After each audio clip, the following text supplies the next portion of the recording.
Point Pleasant is also the home to abandoned TNT facilities that was opened during World War II.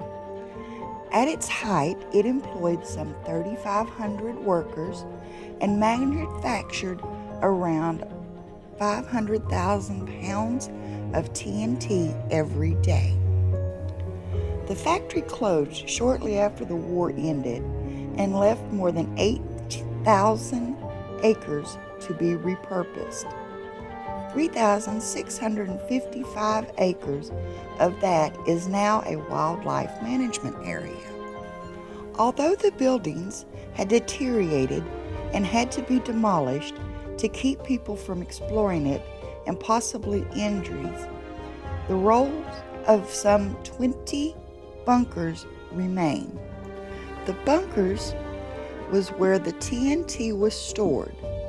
The bunkers are constructed of a thick concrete formed into dome shapes and covered with dirt.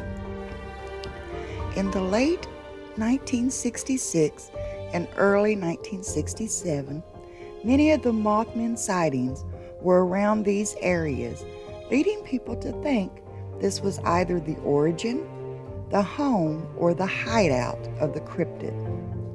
Also around the time of these sightings, there were men dressed all in black, wearing a black fedora hat, referred to as the Men in Black, going around questioning people, questioning the witnesses, and searching for some kind of information.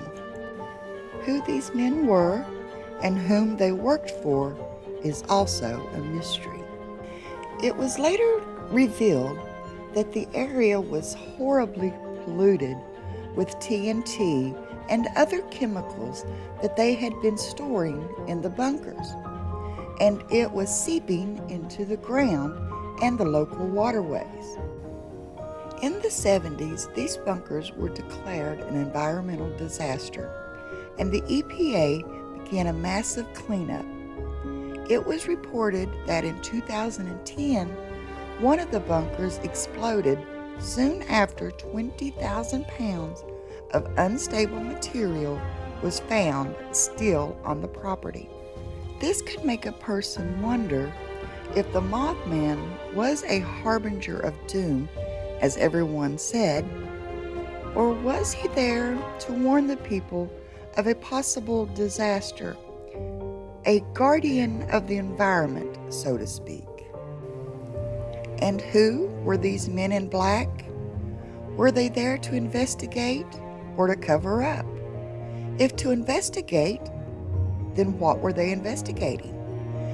The cryptid or the UFOs that were also reported seen at that time? Could the government have invented the cryptid to deter people from the munition storage area, knowing that chemicals had been abandoned there for over 20 years by this time? Were they there to cover up the stories of the Mothman and the UFO sightings? These are things we may never know. I leave these things up to you to come to your own conclusion. As for the Mothman, I am looking into some sightings of similar cryptids. Could they be related? Stay tuned for future stories on the subject. Thank you all for being here. Remember to subscribe, like, comment, and share this video.